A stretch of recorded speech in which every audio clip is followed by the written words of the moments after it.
నమస్తే, నేను Ashok. Welcome to ప్రజా చైతన్యం. నిన్న పవన్ కళ్యాణ్ గారు P4 కార్యక్రమం ప్రారంభంలో కొన్ని కీలక వ్యాఖ్యలు చేస్తూ వచ్చారు. కూటమికి సంబంధించి, కూటమి ప్రభుత్వానికి సంబంధించి, చంద్రబాబు నాయుడు గారికి సంబంధించి ఆయన కొన్ని ఇంట్రెస్టింగ్ కామెంట్ చేస్తూ వచ్చారు. అయితే గత ప్రభుత్వాన్ని విమర్శిస్తూనే కూటమి మరింత కాలం నిలబడుతుందంటూ కూడా చెప్తున్నారు. మాకు బలం లేదు కాబట్టే ఇలాంటి పార్టీతో పొత్తు పెట్టుకొని ఇప్పుడు బలంగా నిలబడగలిగామంటూ కూడా మాట్లాడుతూ వస్తున్నారు. 21 స్థానాలు గెలిచినప్పటికీ కూడా పవన్ కళ్యాణ్ ఇంకా తన సామర్థ్యాన్ని తగ్గించుకుంటూనే ముందుకు వెళ్తూ ఉన్నారు.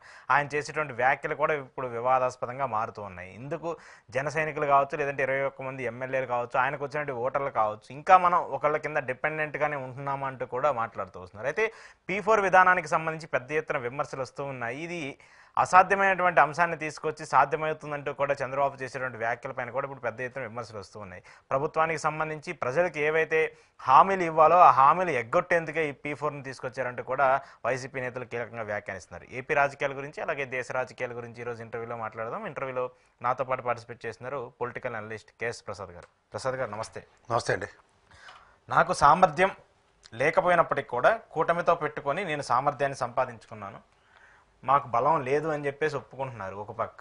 మళ్ళీ 15 ఏళ్ళలో 40 ఏళ్ళలో ప్రస్థానం ఉన్నటువంటి పార్టీలను మనం నిలబెట్టామని చెప్పేసి మరొక పక్క చెప్తున్నారు. ఈ మాటలను ఎలా చూడాలి? ఒకటి గతిరేనమ్మకి మతిరేని మొగుడు ఒకటి, లేకపోతే ఏ మొగుడు లేనప్పుడు అక్క మొగుడే దిక్కు. ఈ రెండు సామెతల యొక్క సారాంశం.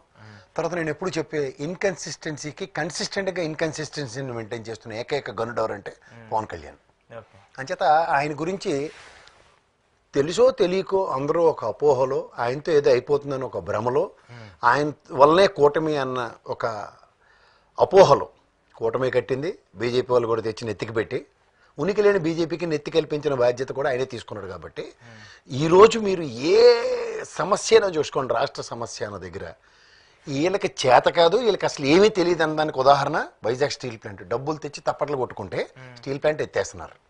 అలాగే వైజాగ్ రైల్వే జోన్ కిరండోల్ లైన్తో సంబంధం లేకుండా మన నెత్తికి ఒక పుతిలి ఇచ్చినట్టు ఇస్తే వీళ్ళు మేమే చేసామని ప్రగల్భాల బేగాలు పోయే స్థాయి. అంటే వీళ్ళకి ఏం అవగాహన లేదని అర్థం.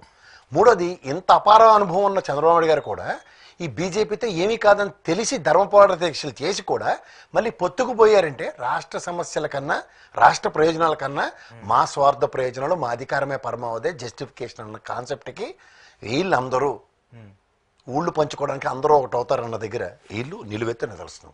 ఇందులో ఏమీ తెలియని పవన్ కళ్యాణ్ ఇంకొకసారి తన నిస్సహాయ స్థితిని, తన చేతకాంతనాన్ని ప్రజలకి వాస్తవానికి దగ్గరగా అర్థమయ్యే భాషలో చెప్పాలంటే, ఎందుకంటే పేపర్లు ఇస్తే కన్ఫ్యూజ్ అయిపోతున్నాడు, పేపర్లు లేకుండా మాట్లాడమంటే అవగాహన రాహిత్యంతో మాట్లాడుతున్నాడు. ఇప్పుడు అవగాహన తెచ్చుకున్న తర్వాత ఏంటంటే అధికారం గేటు దాటనివ్వనన్న వాళ్ళకి గేటుకి ఇప్పుడు చూడు, మనకి యూట్యూబ్లో కొన్ని వస్తుంటే చూడండి, పడాలమని కొట్టేసి పారిపోతుంది సెల్లి. వెళ్ళి కరెక్ట్గా నాన్న వెనకాల కూర్చుంటుంది. ఇలాగా కూర్చుంటే ఏమవుతుంది, ఇటు వస్తాడు పరిగెట్టుకొచ్చి కొడదామని వచ్చి ఇలా అనుకుని అబ్బా నాన్న పక్కన ఉందని వెళ్ళిపోతాడు. అలా ఇతనితో కానప్పుడు అవతలను కొట్టడానికో లేకపోతే అవతలను ఓడించడానికో చంద్రబాబు గారి సంఖ్యెక్కితేనే కానీ ఆయనకి పని అవ్వలేదన్న విషయం ఆయన ఒక్కడికి తెలుసు.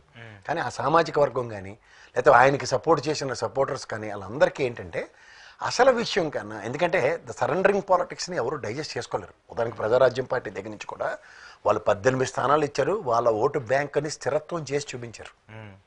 దగ్గర 21% ఓటు బ్యాంక్ ఇచ్చారండి ప్రజారాజ్యంకి. అండ్ అంటే నేను అంటుంది రాష్ట్ర వ్యాప్తంగా. బట్ వాళ్ళు గెలిచిన 18 స్థానంలో వాళ్ళకి మోర్ మెజారిటీ రాకపోతున్నారు. బట్ ఇక్కడ ట్రాక్ రికార్డ్ చూడండి, 2%. నేను పార్టీ పెట్టాను, ఊగిపోయింది దానికి. తర్వాత ఇండిపెండెంట్గా నిలబడితే 5 నుంచి 6% మధ్యలో. ఇవాళ 6.77 కన్సాలిడేషన్. సో పెరుగుదల అన్న దగ్గర ఒకటి శంకనెక్కితేనే కానీ పని అవ్వదు అన్నది స్వగతం. ఈ స్వగతం ఈజ్ నథింగ్ బట్ షవర్ అయితేనే కానీ వివరం తెలియకపోవడం.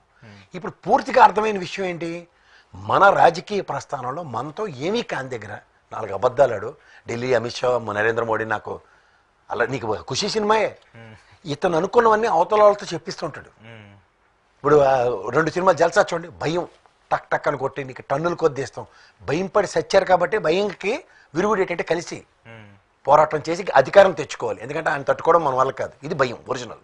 రెండో అలాగే అలా సినిమాలో వీడితో దెబ్బలు తిన్నాడు చెప్తుంటాడు చూడండి, జయ మాలూమే క్యా, వాజ్పేయి మాలూమే క్యా. అలా వీళ్ళు కూడా సేమ్ పకోడీ కబుర్లు, వాజ్పేయి తెలుసు, నరేంద్ర మోడీ తెలుసు అని. నరేంద్ర మోడీ ఏంటంటే అవకాశవాద రాజకీయాలకి పెట్టింది పేరు. నేను అనే వ్యక్తిని నిలదొక్కుకోవాలన్నప్పుడు భస్మాసుడు హస్తంలో ప్రతి ఒడి బుర్ర మీద కాలేసిపోతాడు. అది నేను నువ్వు తెచ్చావు కాబట్టి మనకు అధికారం వచ్చింది, అయితే కూటమిలో లేకపోతే మనకు అధికారం లేదు కదా. ఎన్డీఏలో మీరు గమనించండి, ఆంధ్రప్రదేశ్ నుంచి చేయూత పథకం లేకపోతే లేదు కదా. చేయూత పథకానికి కర్త కర్మ క్రియవాడు, దాని పైన కంప తగిలించింది ఎవడు రాష్ట్రానికి? కంప వదిలించుకున్నాం కదా. ప్రాంత పరిరక్షణ కోసం ప్రాంతీయ పార్టీ అవుతుందో అవదో, మనం ఇలా ఉన్నాం లోపల. పోలవరం నువ్వు కట్టాలి, కొట్టు, మేము కట్టం, బేగాల బోర్డే గత ప్రభుత్వంలో. వైజాగ్ రైల్వే జోన్, దీంతో ఉన్న రైల్వే జోన్ ఇస్తేనే మాకు కావాలి, వద్దు, అవమానాలు భరిస్తాం. ఇది పోరాట పట్టిమ. కానీ ఇక్కడ అవకాశవాద రాజకీయాలకి అవగాహన లేకపోయినప్పుడు తెచ్చుకునే బేగాలు ఎలా ఉంటాయి? Surrounding politics, surrendering politics. Surrounding politics ని రీడ్ చేస్తే నేపథ్యం. సరెండరింగ్ పాలిటిక్స్ అంటే నువ్వు ఏం చేసినా పర్లే, నాకు అధికారమే కావాలి, నాకు చార్టెడ్ ఫ్లైటే కావాలి, నాకేమో హెలికాప్టరే కావాలి, నేను ఎక్కడైనా తిరగడానికి. ఇవన్నీ స్వార్థాలు. ఈ స్వార్థాన్ని ప్రజలు గమనిస్తున్నారు. అది కూడా ముఖ్యంగా మిమ్మల్ని నమ్ముకున్న వాళ్ళు, మిమ్మల్ని మీతో అధికారంతో ఏదో చేద్దాం అనుకున్న వాళ్ళు. వర్మ గారు చూడండి, ఆల్రెడీ డంపింగ్ యార్డ్ విషయంలో నేను వెళ్ళి డైరెక్ట్ గా కంప్లైంట్ ఇచ్చాను ఇన్ఛార్జ్ హోదాలో. అసలు నాకు నిజంగా అది ఆశ్చర్యం కలిగించింది. ఆశ్చర్యం, ఉప ముఖ్యమంత్రి మీద వెళ్ళి వర్మ గారు కంప్లైంట్ ఇచ్చి పిఠాపురానికి సంబంధించి అంటే మళ్ళీ అక్కడ టీడీపీ ప్రెజెన్స్ ని లేపే విధంగా ఏమైనా ప్రయత్నం జరుగుతుందా? లేపడం టీడీపీ ప్రెజెన్స్ లేపడం పెట్టి టీడీపీ ధర్మావనిలు గెలుచుకోవడం, వీళ్ళు కూడా పోగొడి కబుర్లు చెప్తే ఎవడని నమ్ముతారు. అక్కడ చెప్పారు నాగబాబు, అసలు వాళ్ళ వల్ల మేము గెలిచామనుకుంటే అంతకంటే ఆశ్చర్యపదం లేదని చెప్పేసి. అందుకే నేను పక్కెళ్ళి ఆడుకోమనే రోజుల దగ్గరలో ఉన్నాయని కూడా ప్రజలకు తెలుస్తుంది. అయ్యో రెండేళ్ళు అంత ఏమన్నా నిజంగా అంతంత నేపథ్యాలు ఉన్న దగ్గర వాళ్ళని నమ్మి నాకు గణం ఉంటుంది చూడండి. మనసా వాచా కర్మ నమ్మిన గణంతో వాళ్ళ కాలక్షేపం జరుగుతుంది. ఇప్పుడు నేను ఇలా మాడాను కదా, నాకు కరెక్ట్ గా కౌంటర్ భయంకరంగా తిడుతూనే ఉంటారు ప్రజలు. ఎందుకు తిడతారంటే వాళ్ళ మీద అంత కాన్ఫిడెన్స్ లెవెల్స్, ఏదో చేస్తారని. కానీ వాళ్ళు ఏం చేయట్లేదనే విషయం మనం కన్సిస్టెంట్ గా చెప్తున్నాం. అది గమనించు, చేయట్లేదు. వాళ్ళతో ఏం కాదని వర్మ గారు లాంటి వాళ్ళు వెళ్ళి కంప్లైంట్ ఇచ్చారంటే నిజంగా ఏం జరగదు కదా. దాని అర్థం ఏంటి? ఇతను ఓన్లీ ప్రగల్భాలు పొందడానికి మాత్రమే, దర్పం చూపించడానికి మాత్రమే అధికారంలోకి వచ్చాడు. కానీ వాస్తవానికి దగ్గరగా ప్రజలకు ఏం చేయాలన్న దగ్గర ప్రాథమిక అవగాహన లేదు. ఇది పాయింట్ టు బి నోటెడ్. అందుకనే క్షేత్రస్థాయిలో నాయకులు, నిజమైన నాయకులు వాళ్ళ పని వాళ్ళు చేస్తున్నారు. ఇది గమనించండి. సో ఇక్కడ ఆ సందర్భ పేలాపనలు, చంద్రబాబు నాయుడు గారిని మన్నల్లో పొందడానికి నాగరాజే పాటలు పాడుకోవడం కాదు కదా. The perfect executions towards your enhancement of your party is more important. ఆయన పార్టీని ప్రొజెక్ట్ చేయట్లేదు ఎందుకు? ఆయన తగ్గించుకుంటాడు. నేను ఫస్ట్ 2014లోనే ఆయన పార్టీ పెట్టినప్పుడు ఒక ప్రత్యామ్నాయం అనుకున్నాం. ప్రత్యామ్నాయం వల్ల ఆ రోజు ఎలక్షన్ లో కంటెస్టే చేయట్లేదు ఆయన. That is another surprising thing. అక్కడి నుంచి జరిగిన పరిణామాల్లో యాంటీ ఇన్కంబెన్సీని ఎలా అయినా తన పక్క మలుచుకోవడానికి 2019లో ఆయన చేసిన వినూత్న పోకడ ఏది ఇండిపెండెంట్ గా నిలబడ్డం. తర్వాత మళ్ళీ నా అమ్మో నన్ను శంక తీపేసి పేపర్ పోకు నాకు భయం వేసేస్తుందని అమ్మచాటు బిడ్డలాగా ఉన్న ప్రవర్తన 2024లో. సో ఇక్కడ ఓవరాల్ కన్సిస్టెన్సీ ఏంటి? At the directions of Chandrababu Naidu, at the directions of BJP. ఎందుకంటే కాంగ్రెస్ వ్యతిరేకం ఆరోపించిన బీజేపీ పార్టీ మనల్ని పొందిన ఎన్డీఏ కూటమి ఫస్ట్. అప్పుడు కూడా ఈ కూటమికి ఇతనే. మీకు అర్థమవుతుందా? ప్రత్యామ్నాయం ఎవరు అన్న దగ్గర ప్రతి నిమిషం ప్రత్యామ్నాయం కోసం ఒక కూటమి ఏర్పాటు చేయడానికి మాత్రమే ఇతను ఒక ఇన్స్ట్రుమెంట్ కింద ఉపయోగపడుతున్నాడు.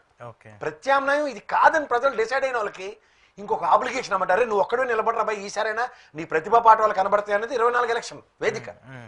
ఎందుకంటే ఆయన జైలుకి వెళ్ళి ఆయన సరెండర్ అయ్యేదాకా మీరు గమనించుకోండి కావాలంటే అతను మాట్లాడిన మాటలు, అతను చేసిన చేష్టలకి ఇవాళ ఏమనుకున్నారంటే ఒక సెట్ ఆఫ్ పీపుల్ ఒక ప్రత్యామ్నాయం ఉంది. ఏది? ఒక తెలుగుదేశానికి, ఒక వైఎస్ఆర్సీపీకి. ఈ కోణంలో పోనీ బీజేపీతో పొత్తు కట్టినా ఇతని ఐడియాలజీకి తెలుగుదేశం ఐడియాలజీకి చాలా డిఫరెన్స్ ఉంది కానీ అని చెప్పే మాటకి ఎక్కడ జస్టిఫికేషన్ చేయకుండా ఇవాళ ప్రాంతీయ పార్టీ నేపథ్యంలో నేను ఎన్నోసార్లు చెప్తుంటాను ఇది బీజేపీలో విలీనం అవ్వాలి. స్వార్థ ప్రయోజనాలు పరిరక్షించుకున్నవాడు ఏం చేస్తాడు? బీజేపీలో విలీనం అయితే దమ్ముడికి ఉపయోగం ఉండదు. ఇవాళ చీల్చి చెండాడేస్తారు ఆంధ్రప్రదేశ్ లో బీజేపీ వాళ్ళకి అతి దగ్గరలో. ఎందుకంటే వదలరు. వీళ్ళు 10 ఏళ్ళు బట్టి చూశారు, 11 ఏళ్ళు అవకాశం వచ్చింది. వీళ్ళు చేసిన దాష్టికాలు ఇవి ఎంత అక్యుములేట్ అవుతాయి సార్. వైజాగ్ స్టీల్ ప్లాంట్ కళ్ళ ముందు తరలిపోయినా, వైజాగ్ రైల్వే జోన్ దేబ్జిలాగా మనకు ₹1 రెవెన్యూ లేకుండా కనబడుతూ, ఈ పోలవరం ఒక్కడికి కూడా ముందుకెళ్లకుండా కనబడితే 5 ఏళ్ళ తర్వాత మొహాలకి ఏం పెట్టుకోవాలో కూడా వీళ్ళకి అర్థమవుతుంది. మాస్క్ అనుకోండి, నన్ను మసి రాసుకుని తిరగాల. సో ఆ నిస్సహాయ ఎవరు ఇన్స్ట్రుమెంట్? ఈ పవన్ కళ్యాణ్ గారు ఒక్కలే. వీళ్ళేముందంటే చంద్రబాబు నాయుడు గారు తప్పించుకున్నవాడు ధన్యుడు, ఏరు దాటిన తర్వాత బోడిమల్లన్న తప్పించుకున్నవాడు ధన్యుడు సుమతి శతకాలు ఆయన వల్లే పుట్టి. ఈ పవన్ కళ్యాణ్ ఎత్తవతల పాటు ఈయన వల్ల మొత్తం ఈ దరిద్రం అంతా కేంద్రం నుంచి నన్ను నమ్మించాడు, మొత్తం తాడెట్టుకుని లాక్కొచ్చేస్తాను, నాకు అమిత్ షా తెలుసు, నరేంద్ర మోడీ తెలుసు అని చెప్పి నన్ను మోసం చేశాడని చెప్తాడు ఆయన. అది కూడా నేను ఆశ్చర్యపడినా. రివర్స్ అయ్యని జరుగుద్ది. అది జరిగినా ఇక్కడ ఆశ్చర్యపడక్కర్లే. అందుకని ఇక్కడ జింగి చిక్కం భజన మొదలెట్టాడు. అన్న నేను మిమ్మల్ని నమ్ముకున్న పొరపాటు నా మాట అనేసరికి నేను చచ్చిపోయే పరిస్థితి ఉంటుంది, అసలే అంతంత మాత్రంగా బిక్కులాడుకుంటాం అన్న పరిస్థితికి ఆయనకి తెలుసు. ఇది గమనించండి. Okay okay. సో నిస్సహాయ స్థితి ఒక పక్క, అస్సలు ఏమీ కుదరని పరిస్థితి. కేంద్రంకి వెళ్ళి సత్సంబంధాలు నెలకొనికి ఏదో ఒక బ్రిడ్జ్ కడదాం అన్న దగ్గర వాళ్ళు వీళ్ళకన్నా తెలివైన వాళ్ళు. ఇక్కడ వీళ్ళిద్దరికంటే ఇంకా బీజేపీ వాళ్ళు ఎక్కువ తెలియగలరు. ముదురు వేరు, దేశముదురు వేరు.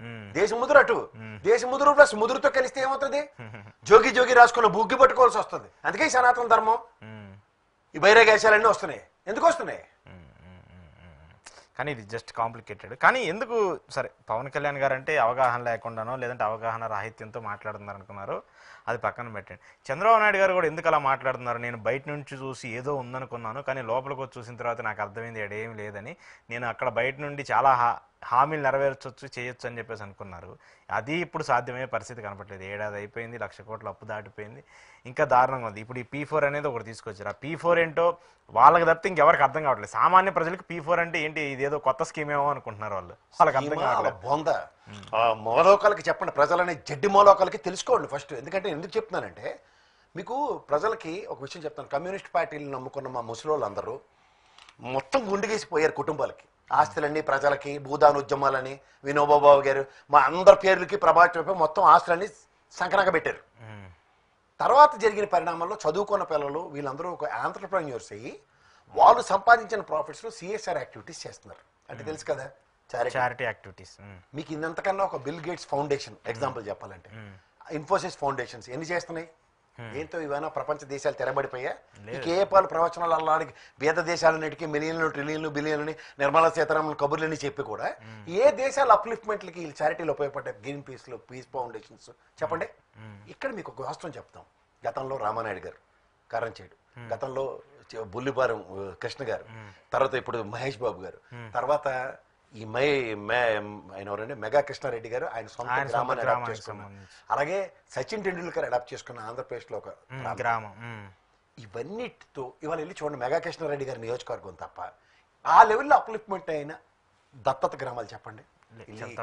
మన ఎలక్షన్ టైంలో ఈ వాలంటీర్లు వచ్చి NRIలు 3 నుంచి 15 లక్షలు కొనేసి చేసిన గేమ్లో ఇవాళ ఎవడెవడో దేశ విదేశాల నుంచి వచ్చి మనకి దత్తతలు తీసుకుని ఒక 20 లక్షల మందిని, 25 లక్షల మందిని ఐడెంటిఫై చేసి బంగారు కుటుంబాలాగా వాళ్ళకి సంక్షేమం చేసేసి ప్రపంచం తిరగబెట్టేద్దాం అనుకుంటున్నారు. ఈ ఫాల్స్ ఇల్యూజన్లో నేను అంటుంది ఏంటంటే, charity you have to do from your end. అది ఎలా కర్మ నువ్వు కన్విన్స్ అవ్వాలి. సోషల్ ఆస్పెక్ట్ లో అడాప్టబిలిటీ ఉండాలి. ఇవన్నిటికీ ప్రభుత్వం దగ్గర వీ హ్యావ్ ఐడెంటిఫైడ్. అంతేకాని ఇప్పుడు మళ్ళీ గ్రామ సభలు ఎట్టి ఈ గ్రామంలో ఈ తీసుమార్గానికి ఏముంది, ఆ తీసుమార్గానికి ఏముంది, ఈడు లేనోడు అని 10 మంది ముందు అండి నిలబెట్టి అవమానాన్ని అవడం తట్టుకోగలరా? లేదు కదా. రెండోది, ఒక మూడో కంటికి తెలియకుండా ఇప్పుడు NRI వింగ్లు లేదంటే ఎవరైనా విదేశాల్లో ఉన్న వాళ్ళు ఉన్న ఊరు కన్న తల్లి మీద ఉన్న మమకారాలతో వాళ్ళ ఊర్లో వచ్చి స్కూళ్ళు పరిరక్షించిన విధానాలు చూసాం. మేము చదువుకున్న స్కూల్లో బాత్రూమ్ లేదని కట్టిన వాళ్ళని చూసాం. అలాగే ఆ పార్క్ డెవలప్ చేసింది చూసాం, ఒక లైబ్రరీ పెట్టింది చూసాం. ఎన్ని చూడలేదు sir. These are all continuously activity. ఇప్పుడు గతంలో ఎలక్షన్లో చూడండి, జనసేన పార్టీ నుంచి ఒక ఆవిడ నాకు తెలిసిన 150 కంపెనీలు తీసుకొచ్చి ఇక్కడ తిరగబెట్టేస్తానంది. స్విగ్గీ కూడా చంద్రబాబు నాయుడు గారిని కూడా అమేకం చేసి, సార్ AI టెక్నాలజీ అప్పుడు అప్పుడు సాఫ్ట్వేర్ ఉన్నప్పుడు ఇప్పుడు AI టెక్నాలజీ 1,00,000 కోట్లు తెచ్చి మొత్తం ప్రపంచం తిరగబెట్టేస్తానని వీళ్ళిద్దరు చెప్పారు. 2 పార్టీల వాళ్ళు ఏరేళ్ళు ఏరు సార్ వాళ్ళు కంపెనీలు ఏవి అంటే వాస్తవానికి ఇది 11వ నెల దగ్గర ఈ ప్రభుత్వం రేపటికి ఇప్పటికే ప్రాక్టికల్ గా ఫీజిబిలిటీస్ లేవు. Already public and private undertaking national level చూసాం మనం. 20 ఏళ్ళు కట్టినాడు మనకి మన జాతికి అంకితం ఉండదు. ఇంకా జాతి తోలు తీయడానికే వాడుతున్నాడు ఆ కేంద్ర ప్రభుత్వం. వాడు ఆడ సన్నిధానంలో మీరు ఉన్నారు. మాకు ఏ ప్రాతిపదిక మీద నమ్మకం కలిగిస్తారు? ఉదాహరణకి 100 కోట్లు మాత్రమే ఖజానాలో ఉంచాం, అప్పులు పుట్టవు అన్న దగ్గర పిడుగుపోట్ల 2 ఏళ్ళు కరోనా అయినా సరే దగ్గర 3.5 లక్షలు 2,70,000 కోట్లు DBT పథకం రాగా మిగిలిన 1,00,000 కోట్ల దగ్గర సెంటున్నర భూములు ఇవన్నిటితో కలిపి 3.5 లక్షల కోట్లు సంక్షేమం చేసిన గత ప్రభుత్వం కొట్టొచ్చినట్టు కనబడుతుంటే అక్కడికి ఎక్కడి నుంచి అప్పులు వచ్చాయి? అదేలా చేయగలిగితే మీరు ఎందుకు చేయలేకపోతున్నారు? మీ చేతకంతనానికి మీకు ప్రాథమిక అవగాహన లేదంటే దేశం 10 తరాల ముందుకు తీసుకెళ్ళడానికి ఆనాటి ప్రభుత్వం పంచవర్ష ప్రణాళికలతో అభివృద్ధి చెందిన దేశం చూసాం. ఈ అతి గతి లేని నీతి ఆయోగ్ వచ్చిన తర్వాత ఒక్క గతి లేని సిచ్యువేషన్ కూడా చూస్తున్నాం. అందుకే గతి శక్తి, నా పెండాకుడు శక్తి, నా అర్ధవసరం శక్తి అనే బడ్జెట్లు పెడితే కూడా ఒక్కటి ప్రాక్టికల్గా గ్రౌండ్ అవట్లే. అయినా సరే మీ 14 సంవత్సరాల అనుభవంలో రాష్ట్రంలో ప్రణాళికాబద్ధంగా ప్రణాళికాయుతంగా నడిచిన దేశం రాష్ట్రం చూసిన మీరు అనుభవ రాహిత్యం ఏమవుతుందో భయం పడుతున్నాం అంటే ఒరిజినల్ గా చేతకంతానని ప్రజలకు పరిచయం చేస్తున్నారా మీరు? నమ్మిన ప్రజల్ని 2014లో మోసం గురి చేసి 23 ఇచ్చారు. 5 సంవత్సరాలు ఏదో ప్రజలు పట్టిన అన్నం తినగలిగారు. 24 మీ వలన. ఎందుకంటే ఒకటి గుర్తుంచుకోండి, 3000 పెన్షన్కి అతను ఎన్ని తిప్పలు పడి 250 పెంచుకుని వచ్చాడు. మీరు ప్రజలకి 4000 రూపాయలు పెన్షన్ ఇస్తాయంటే స్థానిక మానసిక స్థితిగతులు ఎలా ప్రభావితం అవుతాయన్న దాని మీద సక్సెస్ నెరేషన్స్ ఉంటే, దీనికి మీకు ప్రభావితమై ప్రజలు ప్రజాస్వామ్య పరిరక్షణ కోసం మీకు 124 స్థానాలు ఇస్తే, నేను కొలుగుపూడి చెప్పినట్టు ఏం చెప్పాడైనా ఆయన నాడి పోసుకోవడానికో జగన్మోహన్ రెడ్డి తిట్టుకోవడానికో కాలక్షేపం చేయడానికో 5 ఏళ్ళు మమ్మల్ని టీవీలో భక్తిరంజన్ కార్యక్రమంలో పెట్టించారు. నన్ను ఇవాళ మళ్ళీ రఘురామకృష్ణరాజు పార్ట్ 2 లాగా ఈ 5 ఏళ్ళ టెన్యూర్కే ఈ రూలింగ్ గవర్నమెంట్ నాడి పోసుకోవడానికి నన్ను ఒక ఇన్స్ట్రుమెంట్ లా వాడుతున్నారా? తిట్టమని చెప్పి చెప్తుందని చెప్పేసి డైరెక్ట్ చెప్పాడు. అదే కదా ఇదా మనం చేయవలసింది, మాట్లాడవలసింది. ఎక్కడున్నాం మనం? దీనికి P4 తొక్క తోటకూర అని చెప్పి లేనిపోనివి భిక్షాటానికి ఒక ఇంప్రూవ్డ్ వెర్షన్ పేర్లు పెడితే ఏంది ఇది? నిన్న కాక మొన్న తుఫాన్ వచ్చినప్పుడు కూడా ప్రజల ప్రతిస్పందన చూసాం.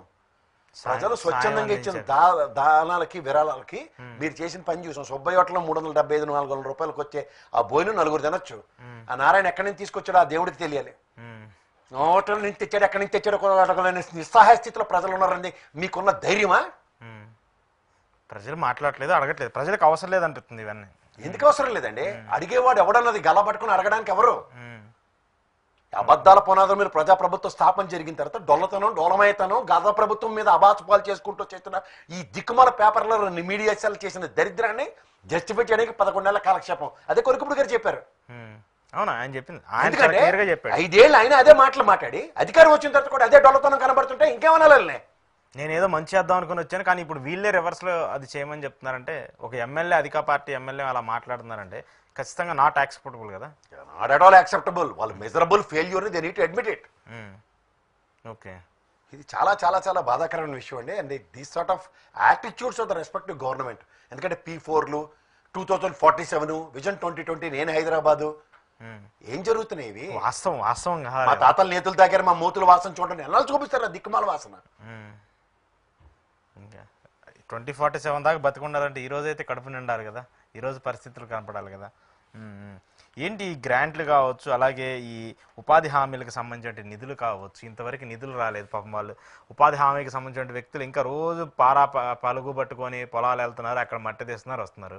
ఇంతవరకు దానికి దాదాపు 4 నెలల నుంచో 3 నెలల నుంచో వాళ్ళకి ఇంతవరకు రూపాయి కూడా వేయలేదంట. ఆ బ్యాంక్ ఖాతాలు ఇంతవరకు పడలేదు. ఇప్పుడు మార్చ్ ఫైనాన్షియల్ ఇయర్ ఎండింగ్ కదా సార్, రేపటి నుంచి కొత్త సంవత్సరం ఫైనాన్షియల్ ఇయర్ అంటారు. ఇప్పుడు 26 వేల కోట్లు దేశవ్యాప్తంగా బకాయిలు ఉన్నాయి. అందులో 2030 కోట్లు మన రాష్ట్రానికి నరేగా నిధులు రావాలి. వీళ్ళ ప్రాథమిక ఉద్దేశం నరేంద్ర మోడీ కరోనా రాకపోయి ఉంటే నరేగా నిధులు ఎత్తేసేవాడు తెలుసా? అవునా? కరోనా టైంలో ఇది ఒక ఆపన్న హస్తం కింద ప్రజలను పరిరక్షించింది, ఎంతో కొంత వాళ్ళకి ఉపాధి హామీ.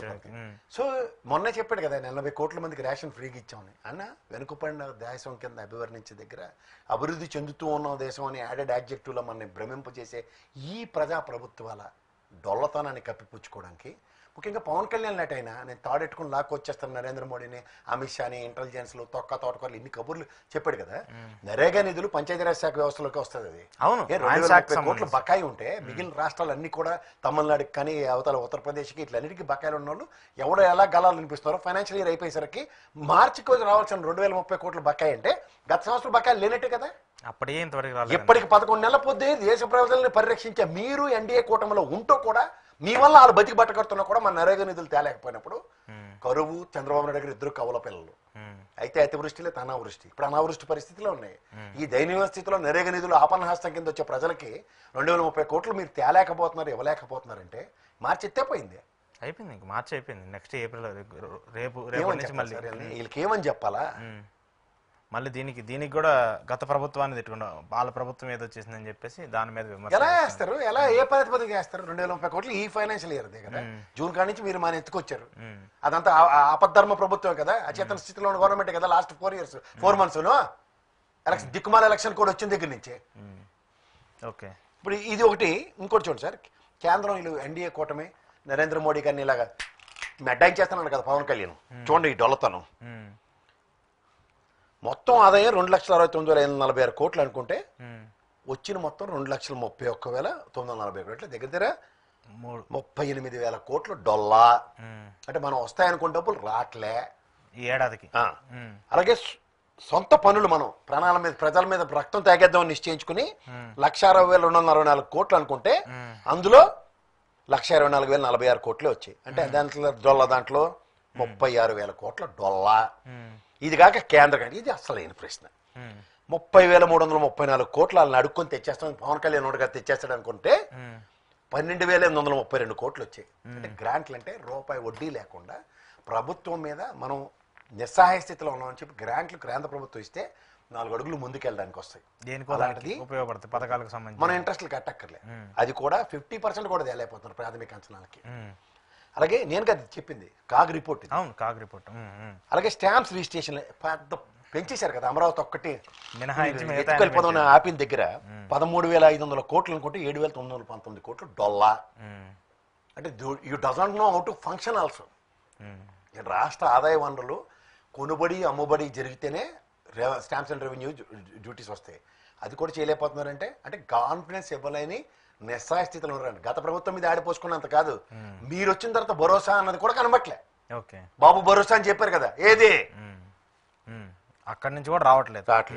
ల్యాండ్ రెవెన్యూ 58 కోట్లు అమ్మేసి తెద్దాం దగ్గర 195 కోట్లు వచ్చాయి. ఇది ఒక్కటి కలకలాడుతుంది. సేల్స్ ట్యాక్స్ 24,500 కోట్లు అంటే 15,793 కోట్లు.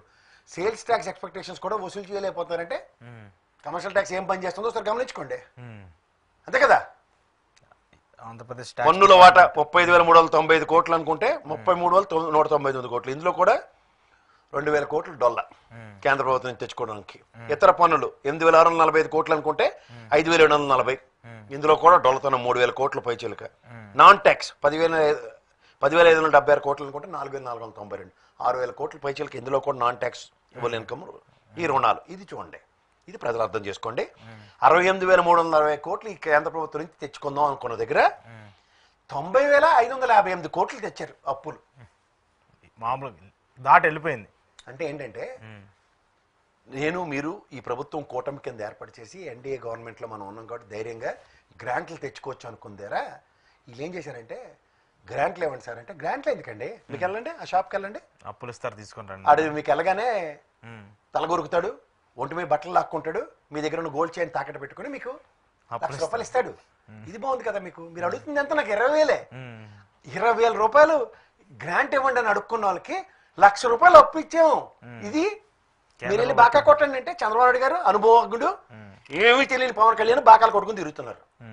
అదే కదా స్టీల్ ప్లాంట్కి ఇచ్చిన అప్పు, మన మొహానికి అమరావతికి నెత్తికెట్టినప్పు. ఇది గమనించండి.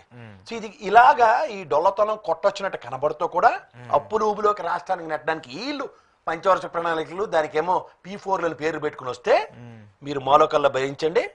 మొత్తం వ్యయం 2,68,630 కోట్లు అంటే 2,30,966 కోట్లు వచ్చాయి.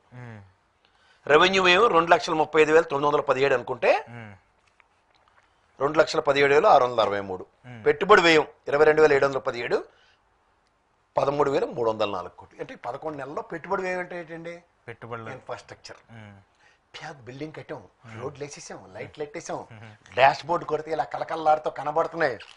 మీరు 13,000 ఫిగర్ 5 ఏళ్ళలో గత 14 నుంచి 19 కన్సిస్టెంట్, 18,770 కోట్లు జగన్మోహన్ రెడ్డి అగ్రిగేటు, మళ్ళీ మీరు 13,000 కోట్లకే కన్ఫర్మ్ అయిపోయి అభివృద్ధి అన్న పదం, సంక్షేమం అన్న పదం, 3 సంపద సృష్టి, 3 పకోడీ కబుర్లని ప్రజలకు అర్థమవుతుంది. ఇది గమనించుకోమనండి. ఇవే స్టాటస్ నేను కాదు, కాగ్ రిపోర్ట్ ప్రకారం దీన్ని డొల్లతనాన్ని ఎస్టాబ్లిష్ చేసి చెప్పమానండి. 14 నుంచి 19 దగ్గర ఇన్ఫ్రాస్ట్రక్చర్ మీద ఎంత ఇన్ఫ్రాస్ట్రక్చర్కి డబ్బులు స్పెండ్ చేస్తున్నారో that consistency in this financial year కూడా, అంటే కొత్త ప్రభుత్వం ఏర్పాటు దగ్గర నుంచి ఈ రోజు కూడా అదే మెయింటైన్ చేస్తున్నారు. ఎక్స్పెక్టేషన్స్ దగ్గరలో ఉన్నారా దూరంలో ఉన్నారా అంటే అలాగే ఉన్నారు. మేము మిమ్మల్ని నమ్మి మోసపోయాం అన్న దానికి ఇది ఒక నిలువెత్తు నిదర్శనం. అర్థమవుతుందా దానికి సంబంధించి? అంతే. కానీ దీనికి విరుద్ధంగా తపేల పేపర్లోను భౌగోళిక డిస్కషన్లు అయితే మనం ఏం చేయలేం. కానీ కాగ్ రిపోర్ట్ని బేస్ చేసుకుని, అందుకే బాబు ఈనాడు ఆంధ్రజ్యోతి కాదు ప్రజాశక్తి పేపర్లు అడిగి చదవండి. ఇక్కడ జర్నలిజం బతికుంది. నాకు ఈ ప్రెస్ కౌన్సిల్ ఇలాంటి వాళ్ళు అందరూ ఉంటారు కదా సార్, ఒకటి కన్సిస్టెంట్గా అబద్ధాలు రాస్తుంటే వాళ్ళకి నిద్ర లేగరా సార్ జర్నలిస్టులు. కొన్ని మీడియా అవి అలా తగలబడిపోయినప్పుడు దాన్ని అరే అట్లీస్ట్ జర్నలిజంగా నిజమేదిరా అబద్ధం ఏదిరా ఏరా ఎలా రాస్తున్నారని కనీసం ఆ ప్రెస్ క్లబ్లో సాయంత్రం తగలాడతారు కదా, అప్పుడు కూడా 2 జలాలు పేకరా ఎవడన్నా అది కోడి మేళ ఇచ్చినట్టు ఇచ్చేస్తే దిక్కుమాల రాతలు రాయకుండా ఉంటారు. ఇప్పుడు మీరు చెప్పిన లెక్కలన్నీ వాళ్ళ దాంట్లో రావేమో మేబీ. అదే CAG report, RBI data, books of statistics, కేంద్ర రాష్ట్ర ప్రభుత్వాలు ప్రవేశపెట్టిన బడ్జెట్లు ఇవి కాదని ఎక్కడి నుంచి తెస్తారండి? చెత్త చెదారని నాకు అర్థం అవదు. సరే, ఇంకొకటి కంక్లూడ్ చేస్తే ఒక పాయింట్, వక్స్పోర్ట్కి సంబంధించిన వ్యవహారం పెద్ద ఎత్తున చర్చనీయాంశంగా మారుతుంది. జగన్మోహన్ రెడ్డి బీజేపీకి అన్ని బిల్లులకు మద్దతు ఇస్తే ఈ బిల్లుకి మద్దతు ఇవ్వకుండా వ్యతిరేకిస్తూ వచ్చారు. దీనికి సంబంధించి వక్స్పోర్ట్కి మేము ఆమోదం తెలపం మాకేముంది. అయితే చంద్రబాబు నాయుడు గారు మాత్రం కేంద్ర ప్రభుత్వం తీసుకుంటే నిర్ణయం అది మంచిదైతే ఖచ్చితంగా మంచిదని అని చెప్పేసి చంద్రబాబు నాయుడు గారు చెప్పారు. దానికి నా అసదుద్దీన్ ఓవైసీ లాంటి వ్యక్తి కూడా ఆగ్రహం వ్యక్తం చేస్తూ ముస్లింలకు అన్యాయం చేస్తున్నాను, రాబోయే రోజుల్లో మిమ్మల్ని దానికి ఖచ్చితంగా ఇస్తామని చెప్పేసి కూడా చెప్తున్నారు. ఏం చెప్తారు? జగన్మోహన్ రెడ్డి ఎందుకు మద్దతు ఇవ్వలేదు, చంద్రబాబు నాయుడు గారు ఎందుకు ఇచ్చారు? చంద్రబాబు నాయుడు గారికి ఆబ్లిగేషన్, ఆయనకి వెన్నుముక లేదు. ఇప్పుడు స్వయం ప్రతిపత్తిని కోల్పోయాడు ఆయన. ఎన్డీఏ ఆడిచ్చే కోతాట్లో ఆయనకు అబంధ హస్తాల్లో చిక్కున్నాడు. ఎప్పుడో లాస్ట్ ఇయర్ బిఫోర్ ఇయర్ దాని మీద ధనం పోరాట దీక్షలు లాంటి ఏమైనా ప్రణాళిక తెగిస్తే అప్పుడు ఆలోచించాలి. కానీ ఇప్పుడైతే మాత్రం జింగి చిక్కం భజనే. వక్త్ బోర్డు బిల్లు ఇవాళ ముస్లిం సోదరులు రంజాన్ పవిత్ర మాసం కంప్లీట్ అయ్యి రంజాన్ సెలబ్రేట్ చేసుకుంటారు, నల్ల బ్యాడ్జీలు పట్టుకుని ప్రభుత్వం తీసుకున్న నిర్ణయాన్ని వ్యతిరేకిస్తే వాళ్ళు నమాజులు చదువుతున్నారు. ఇది గమనించమనండి. విజయవాడలో ముఖ్యంగా ఆంధ్రప్రదేశ్ ప్రజలైతే తీవ్రంగా వ్యతిరేకిస్తారు. ఎందుకంటే తెలంగాణలో ఇవాళ కాంగ్రెస్ గవర్నమెంట్ ఉంది, డెఫినెట్ గా వక్త్ బోర్డు బిల్ని ఇచ్చేస్తుంది. కానీ వాళ్ళ నిరసనలు తెలియజేస్తూ కూడా పవిత్ర రంజాన్ దినం కూడా వాళ్ళ వ్యతిరేకతను తెలియజెప్పడం ఎంతవరకు? అండ్ మోర్ ఓవర్ ఇవాళ చంద్రబాబు గారిని, పవన్ కళ్యాణ్ గారిని వీళ్ళందరినీ దుయ్యబడుతున్నారు వాళ్ళు. ఇది first of all Waqt board అనేది ఇప్పుడు కాదు sir, years together, decades together వాళ్ళ యొక్క సామాజిక వర్గ పరిరక్షణ కోసం, వాళ్ళ ఆస్తుల పరిరక్షణ కోసం వాళ్ళు చేసుకుంటున్నారు. సో వాళ్ళ దగ్గర బిగ్గెస్ట్ అసెట్స్ ఉన్నప్పుడు, ముఖ్యంగా ఈ బాబ్రీ మసీద్ కూల్చిన తర్వాత కూడా వక్త్ బోర్డు ల్యాండ్లను వాళ్ళు ఏమీ కాకుండా ఒక 5 ఎకరాల సెటిల్మెంట్ సుప్రీంకోర్టుది కూడా చాలా ఆశాస్పదం. అంటే వాళ్ళ వక్త్ బోర్డు దగ్గర ఎన్ని ల్యాండ్లు లేకుండా 5 ఎకరాల ల్యాండ్కి వాళ్ళు బాబ్రీ మసీద్ లాంటి దాన్ని కోల్పోయారు అన్నది కూడా చాలా మంది చర్చనీయాంశాలు అయ్యాయి.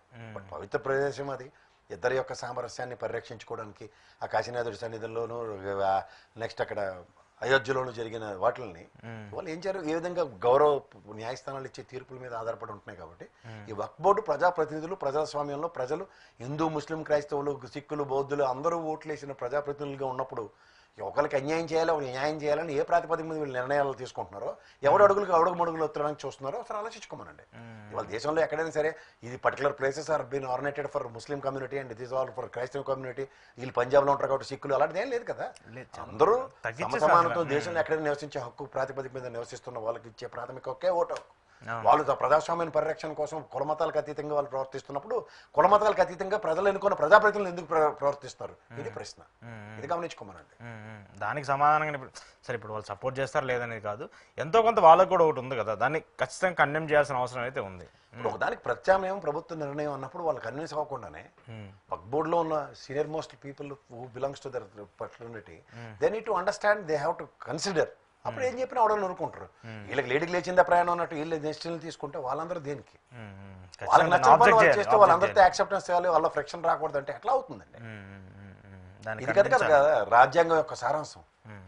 నాకు పరమతాలను గౌరవించమన్నారు, పరమత స్వేచ్ఛ నాకు ఇచ్చారు, అన్ని ఇచ్చి ఒక మతంలో జరుగుతుంది దానికి ఎవడు పడతాడు ఎలా పడతాడో డెసిషన్ తీసుకోవాలంటే how it is practically possible? ముందు వాళ్ళని కన్విన్స్ చేయండి, వాళ్ళ యాక్సెప్టెన్స్ ఉంటే మీరు బిల్లు ప్రవేశపెట్టండి, యాక్సెప్టెన్స్ ఇవ్వండి. వాళ్ళు మనం ఒప్పుకున్నాం కాబట్టి మనం ఇలా చేస్తామని చెప్పండి, ఎవడు అనరు. వాళ్ళు కన్విన్సే కాకుండా వాళ్ళకి వ్యతిరేకంగా వాళ్ళకి కావాల్సినట్టుగా బిల్లు చేస్తున్నాం వీళ్ళు చెప్తే what sort of illusions have been creating in the people around. కానీ చూడాలి. సరే సార్, కంక్లూడ్ సార్ ఒక పాయింట్ క్లారిటీ ఇస్తారా? కొలిక్పూడి గారి మీద వేటు వేయాలని చెప్పేసి టీడీపీ పార్టీ ఆలోచిస్తుందంట ఖచ్చితంగా అక్కడ. సరే, కేసినేని చిన్ని గారికి సంబంధించి మరి వాళ్ళిద్దరి మధ్య వివాదం ఏం జరిగింది ఏమో నాకు తెలియదు, కానీ కొలిక్పూడి గారి అంశం ఇప్పుడు చర్చనీయాంశంగా మారుతుంది. ఆయన సస్పెండ్ చేయాలని చెప్పేసి ఒక వర్గం చెప్తూ ఉంటే, ఎమ్మెల్యేని సస్పెండ్ చేస్తే మళ్ళీ అపోజిషన్ పార్టీస్ ఏం కామెంట్ చేస్తాయని చెప్పేసి ఇంకోటి విమర్శ వస్తుంది. ఏం జరుగుతుంది అసలు వీళ్ళిద్దరు? సస్పెండ్ చేస్తే రఘురామకృష్ణరాజు గారు పార్ట్ 2 స్లాట్లు ఖాళీగా ఉన్నాయి ఆయనవి. ఆయన గౌరవ డిప్యూటీ స్పీకర్ హోదాలో ఉండి ఆయన ప్రవచనాలు చెప్పలేకపోతున్నారు. సో ఆ లోటుని నేను భర్తీ చేస్తాను. అంటే ఎవరు టీడీపీ మీద విమర్శలు ఏం పోయింది వాళ్ళకి కావాలండి, కొట్టినట్టు నేను గిల్లినట్టు. మనం బరంపురం మళ్ళీ ఇద్దరు మళ్ళీ ఒకటి అవుతారు, బరంపురమే. అయితే వాళ్ళకి ఆపన్నాస్తం బీజేపీ ఉంది కదా, జనసేన నుంచి షిఫ్ట్ చేస్తారా? అటు నుంచి ఎట్టైనా వేసుకుని అటు ఇటు తిరిగేసిన ఒకటి, అటు తిరిగేసిన ఒకటి పెట్టినట్టు.